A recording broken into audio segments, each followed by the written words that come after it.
ओम शांति। आज 17 जून 2026 के अव्यक्त इशारे पर हम मनन चिंतन करेंगे और अपने अंतःकरण में उसे समाते हुए ऐसा बनने के लिए हर कोशिश, हर अभ्यास करेंगे। तो आज बाबा ने कहा, बाप दादा माना स्वयं परमपिता परमात्मा शिव, निराकार महाज्योति स्वरूप परमात्मा शिव, और दादा माना सिंधी भाषा में दादा माना बड़ा भाई होता है, तो दादा माना ब्रह्मा बाबा। तो बाप दादा को सबसे प्यारे साफ दिल वाले बच्चे हैं। बाप दादा को सबसे प्यारे साफ दिल वाले बच्चे है ना, जो साफ दिल जिन बच्चों का रहता है वो बच्चे बाप दादा को प्यारे लगते हैं। साफ दिल सदा बाप दादा के दिल तख्त नशीन है ना। भगवान को प्यारे लगने का दुनिया में भी कहते हैं ना, भोले का भोलानाथ। तो जो सबसे साफ दिल वाले बच्चे होते हैं भगवान को वही प्यारे लगते हैं। दुनिया को लोग तो उनको अच्छे नहीं लगते, दुनिया के लोगों को तो वो अच्छे नहीं लगते हैं, लेकिन परमात्मा के दिल तख्त नशीन रहते हैं। माना साफ दिल सदा पर बाप दादा के दिल तख्त नशीन रहते हैं। परमात्मा शिव के भी और ब्रह्मा के भी दिल पर जो चढ़े रहते हैं वो हैं साफ दिल वाले। वे वृत्ति में, दृष्टि में, बोल में, संबंध में, संपर्क में सरल और स्पष्ट एक समान दिखाई देते हैं। तो बाबा कहते हैं कि जो साफ दिल वाले होते हैं, साफ दिल का मतलब समझे ना, जिनका दिल गंदगी से भरा नहीं रहता है ना। किसी के लिए गलत सोचना, किसी के लिए अशुभ सोचना, क्योंकि दिल में जो में ही तो ये बातें आती हैं है ना, तो ये सब नहीं रहता है। सोचेंगे तो अच्छा ही सोचेंगे। तो ऐसे लोग क्या होते हैं, साफ दिल वाले जो होते हैं, तो जो उनकी वृत्ति होती है, जो उनका सोच होती है, जो उनकी सोच के कारण जो वाइब्स निकलती हैं, वाइब्रेशंस जो होती हैं, जो दृष्टि होती है, उनके जो बोल होते हैं और उनके जो आस पास संबंध संपर्क में जो होते हैं, वो सब उसमें भी वो स्पष्ट, सरल और एक समान दिखाई देते हैं। वृत्ति, दृष्टि, बोल, संबंध संपर्क में भी वो क्या दिखाई देते हैं, अंदर बाहर एक समान दिखाई देते हैं। सरलता की निशानी है दिल दिमाग बोल एक समान। उनका दिल दिमाग बोल सब क्या रहेगा, एक समान रहेगा। दिल में एक, बोल में दूसरा, यह सरलता की निशानी नहीं है। ठीक है, दिल में एक, बोल में दूसरा, ये सरलता की निशानी नहीं है। इसका मतलब आप छुपा रहे हैं कुछ, अंदर कुछ और बाहर कुछ और, है ना। तो जब कुछ छुपा रहे हैं, कुछ अलग ही आप करना चाहते हैं, बताना नहीं चाहते हैं, आप स्पष्ट नहीं हैं, आप छुपा रहे हैं बातें, तो कुछ तो अलग बात हो गई ना, कुछ तो गलत बात है जो आप नहीं बता सकते। तो अंदर तो कुछ और है, बाहर कुछ और है। तो परमात्मा हमें बताते हैं कि सरल स्वभाव वाले सदा निर्माण चित्त निरहंकारी निस्वार्थ होते हैं। जो सरल स्वभाव वाले होते हैं वो हमेशा ही, उनका जो चित्त है वो निर्माण होता है, वो निरहंकारी होते हैं, वो निस्वार्थी होते हैं। आप देखेंगे कि ये जो सरल स्वभाव जो लिए होता है, कहने को दुनिया के लोग ये कहते हैं कि वो तो बहुत भोंदू है, दिमाग नहीं है उसका, है ना, सरल, है ना। तो दुनिया के लोग ऐसे बोलते हैं उनको, लेकिन कितने बड़े बड़े गुण उनके पास होते हैं। और जो पिछले हमने अव्यक्त इशारे में ये पढ़ा कि जो सरल स्वभाव वाले होते हैं उनका जीवन प्रैक्टिकल स्वरूप दिखाई देता है गुणों का। प्रैक्टिकल में उनके जीवन में गुण दिखाई देते हैं। तो सरल स्वभाव वाले सदा निर्माण चित्त होते हैं। तो कितना बड़ा ये गुण है, निर्माण चित्त का, निरहंकारी बना, निस्वार्थी बना। तो ये गुण उसमें होते हैं जो सरल स्वभाव वाले हैं, जो गुस्से वाले हैं, जो कलिष्ठ स्वभाव वाले हैं, है ना, जो किसी को ठगने वाले हैं, उनके अंदर ये निरहंकारीपना थोड़ी रहेगा, वो तो अहंकार से भरपूर रहेंगे, स्वार्थ से भरे हुए रहेंगे।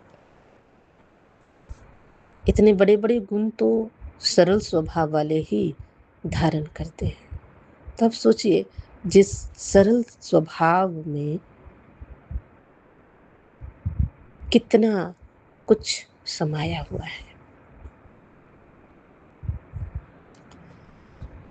जिनका सरल स्वभाव होता है वो निस्वार्थ होते हैं, उनको अपने स्वार्थ के नहीं कि अपने स्वार्थ के पीछे पड़े हुए हैं। वे सरल चित्त होते हैं, सरल वाणी होती है, वृत्ति सरल होती है और सरल दृष्टि वाले होते हैं। उनका चित्त एकदम शांत होता है। और दुनिया के लोग कैसे होते हैं, देखे ना, दुनिया के लोग क्या रहेंगे, मतलब मैं ये भी ले लूँ, मैं ये भी ले लूँ, मैं ये भी कर लूँ, मैं ये भी कर लूँ, मैं ये भी कर लूँ, मैं ऐसा बन जाऊँ, मैं वैसा बन जाऊँ, मैं ऐसा, मैं वैसा, मैं ये, मैं वो। तो उनका चित्त शांत नहीं रहता, सरल ही नहीं रहता। उनका कुड़कुड़ कुड़कुड़ कुड़कुड़ लगी रहती है, अशांति सी दिखती है उनकी बातों में, दृष्टि में, वाणी में, जैसे कि। तो वे सरल चित्त, सरल वाणी, सरल वृत्ति, सरल दृष्टि वाले होते हैं। तो ये बाबा किसकी बात कर रहे हैं, सरल स्वभाव जिसका रहता है। तो सरल स्वभाव वाले सदा निर्माण चित्त, निरहंकार, निस्वार्थी होते हैं। वे सरल चित्त, सरल वाणी, सरल वृत्ति, सरल दृष्टि वाले होते हैं। उनकी दृष्टि सरल होती है। तो आप देखेंगे कि जो सरलता है, कितना बड़ा अपने आप में ये एक खुद में ही इतना बड़ा गुण है, जो कितने ही गुणों को अपनी ओर आकर्षित करते हुए, कितने ही गुणों को अपने अंदर समाये हुए है। तो अब सोचिए कि हमें इस गुण को कितना संभाल के रखना चाहिए। आप कहीं सोचे कि मैं तो कितनी, मेरा नेचर तो कितना सरल है, मेरा नेचर तो कितना ईजी है ना, मैं तो किसी का बुरा सोचती नहीं, लोग मुझे ठग लेते हैं, मुझे बेवकूफ़ समझते हैं, है ना। आप ये कितनी आसानी से बोल देते हैं, हम ये कितनी आसानी से बोल देते हैं। लेकिन सरलता का तो गुण ऐसा गुण है जिसके कारण परमात्मा आपको अपने दिल तख्त पर बिठाते हैं। ऐसे गुण पर तो बाबा, जैसे जैसे हम दुनिया में कहते हैं ना, मैं तो तेरे पे वारी जाऊं, तो परमात्मा पर आप साफ दिल वाले बच्चों को अपने दिल के तख्त पर विराजमान रखते हैं। इतना बड़ा ये गुण है, इतना महान क्वालिटी है ये। तो हमें कितना ना इस क्वालिटी का ख्याल रखना चाहिए, कितना ना इस क्वालिटी को अपने अंदर धारण करना चाहिए। तो साफ दिल सदा बाप दादा के दिल तख्त नशीन है। विवृत्ति, दृष्टि में, बोल में, संबंध, संपर्क में सरल और स्पष्ट एक समान दिखाई देते हैं। सरलता की निशानी है दिल, दिमाग, बोल एक समान होना चाहिए। तो अब हमें ये, जैसे एक तरह से ये सोच लीजिए कि आज तक जो हम बोलते थे कि मैं तो भाई अंदर बाहर एक जैसी हूँ, मेरे से नहीं होता ये, तो अब आप अपने आप को शाबाशी दीजिए, क्या बहुत अच्छे हैं, अंदर और बाहर एक समान है। आप बातों को छुपाते नहीं हैं। आप ऐसी ज़िंदगी है आपकी जैसे कि आईना हो, परमात्मा के आगे आप जा कर के खड़े हो सकते हैं, उनसे नज़रें मिला सकते हैं, है ना। आपका जीवन इतना सरल है, इतना निर्माण चित्त है, निरहंकारी है, निस्वार्थ हैं आप। तो क्यों ना भगवान आपको अपने दिल पर बिठावे। तो आज से इस सरलता के गुण को, इस सरलता को अपने जीवन में हमें ले करके आना है। और वैसे भी हर्षित रहने के लिए सहनशील तो बनना ही है, लेकिन सरल भी होना बहुत ज़रूरी है। ठीक है ना?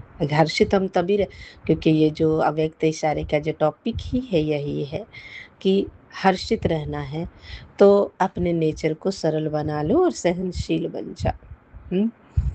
यही टॉपिक पे हम अव्यक्त इशारे परमात्मा की पढ़ रहे हैं और अपने जीवन में लेके आ रहे हैं। अब देखिए, ये विचार सागर मंथन भी हम इसीलिए कर रहे हैं कि हमारे अंदर घुसे बात। कहाँ घुसे, हमारी बुद्धि में घुसे, समझ आए बात को। एक होता है सुन लिया हमने, दिमाग में चली गई, हमने सुन लिया, बस हो गया। एक होता है बुद्धि में सेट हो गई बात, फिट हो गई बात, हम अब अपने जीवन में उसको लेके आएंगे, माना प्रैक्टिकल रूप दिखेगा, है ना। तो एक एक चीज को भी अगर हम सहजता से अपने जीवन में ले धारण करने लगे, लाने लगे, तो यकीन मानिए हम देवता बनने की लाइन में खड़े ना रह करके बन जाएंगे जो भगवान हमें बनाना चाहते हैं। भाई हर्षित रहना कौन नहीं चाहता है। आप खुद सोचिए, किसी के पास सब कुछ है लेकिन खुशी नहीं तो लगता कुछ भी नहीं। तो भगवान हमें अव्यक्त इशारे ही इसीलिए दे रहे हैं कि खुश रहने के लिए आप सरल रहिए, है ना।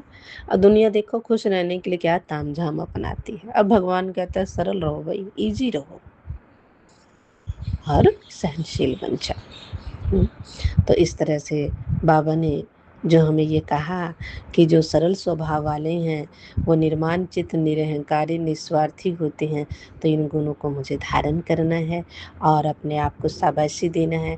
वाह, मैं कितनी सरल हूँ, मैं कितनी ईजी हूँ, मैं कितनी अच्छी हूँ कि मैं सरल स्वभाव की हूँ, मैं भोली हूँ, है ना।